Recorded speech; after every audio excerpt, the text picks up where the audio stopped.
Well, it's about 1 o'clock, and I want to welcome you all here to the memorial for our colleague, friend, father, husband, Earl Eldred.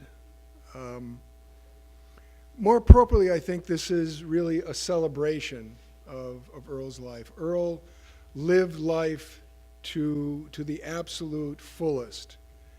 And I want to thank all of you for making time to come here. I want to welcome the family. I want to welcome Barry and Tim back to UCLA after being gone a fairly long time. I am Paul Micevych. I am the chair of the Department of Neurobiology. This is the unit that evolved finally from the Department of Anatomy that Earl Eldred joined in 1951. Sorry, I was about to say 91. 1951. When I think back of what UCLA was in 1951, I'm really amazed that anybody came here. It was a campus it was starting a medical school that didn't have a permanent home to teach gross anatomy in. Much less, saying nothing of research facilities, because there were no research facilities. But Earl and a number of other intrepid scientists decided that this is where they would make their mark.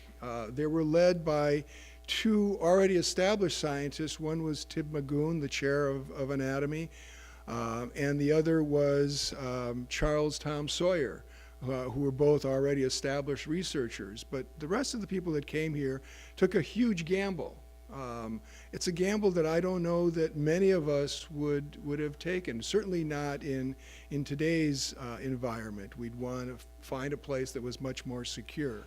But they came out here and they created a world-class anatomy department, a world-class medical school, and the Brain Research Institute, which is and was a beacon of neuroscience throughout the world. And it's to their credit, and to credit Earl for his contributions to this.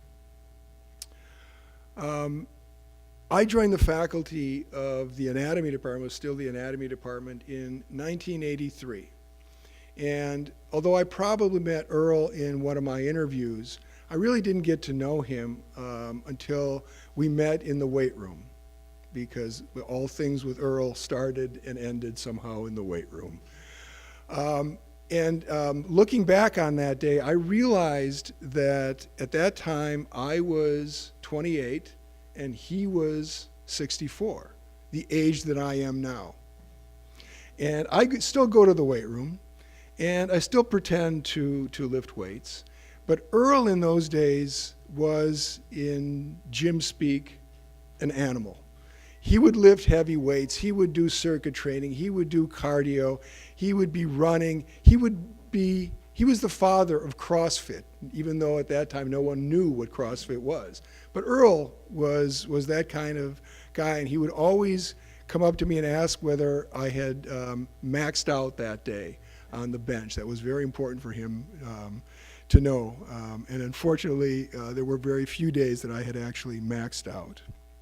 And of course, none of us were surprised to hear that Earl started running from his home in the valley to UCLA and then run back. You know, I have enough problems driving that because I live in the valley. I wouldn't run, for God's sakes, into the valley. But Earl used to do that. Another place that our lives intersected was that Earl had a lifelong admiration for Sir Edmund Hillary, who we finally met on a cruise to the Antarctic. And I actually visited the statue of Sir Edmund Hillary on Mount Cook in the Southern Alps in New Zealand. So not quite the same as meeting Sir Edmund, but for me it was still a great moment to see his statue. I want to thank Reggie for putting this together this afternoon.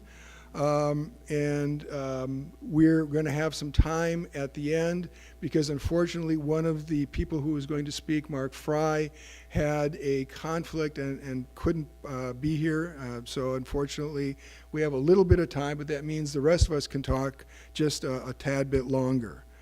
The first speaker of today's event is Barry Boderman. And Barry was a product, or is a product of UCLA. And remains a product of UCLA. And something you may not know, but the Department of Neurobiology maintains an archive of all the dissertations of people that graduated from the department. And I happen to have yours right here. You know, I thought I'd look you up, and sure enough, and it's steroid-induced atrophy of skeletal muscle in the cat, effects of muscle spindle discharge and whole muscle contractile properties. And I noted that on the signature page, there was some guy named Reggie Edgerton, Lou Goldberg, Peter Kark, Emery Zimmerman, and the committee chairman, Earl Eldred. So this is your dissertation. We can pass it around so people can enjoy it. So Barry, please start us off this afternoon. Thank you so much.